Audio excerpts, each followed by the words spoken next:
নিজের চোখে না দেখলে এটি অবিশ্বাস্য ব্যাপার।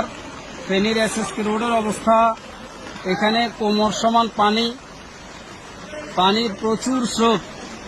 আর এখানে আমাদের ছাত্র ভাইয়েরা এই যে দেখতে পাচ্ছেন, এরা গাড়ি আটকে গেলে এগুলোকে সাহায্য করতেছে, গাড়িগুলা যাতে ঠিকঠাক মতো যাইতে পারে। এই যে তারা নিজেরা গাড়িগুলাকে ঠেলে নিয়ে যাচ্ছে, এই ছাত্র ভাইয়েরা প্রচুর সহযোগিতা করতেছে।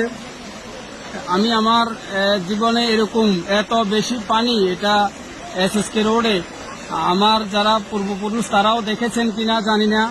আপনারা দেখতে পাচ্ছেন যে আমি রিকশায় আছি, আমাদের ড্রাইভারের কোমর সমান পানি। এখানে আমাদের ছাত্র ভাইয়েরা আছে, তারা যথেষ্ট সহযোগিতা। রিক্সাগুলো খুব কষ্টে, অন্য সব গাড়ি বন্ধ, রিক্সাগুলো চলতেছে অনেক কষ্ট করে। আমি মিজান রোড থেকে মহিফালের উদ্দেশ্যে যাচ্ছি এসএসকে রোডে। এখানে আমরা এখন মোটামুটি এই যে ফায়ার সার্ভিস পার হয়ে এসেছি। একটা গাড়ি আটকে গেছে, দেখতে পাচ্ছেন ছাত্র ভাইয়েরা সাহায্য করছে।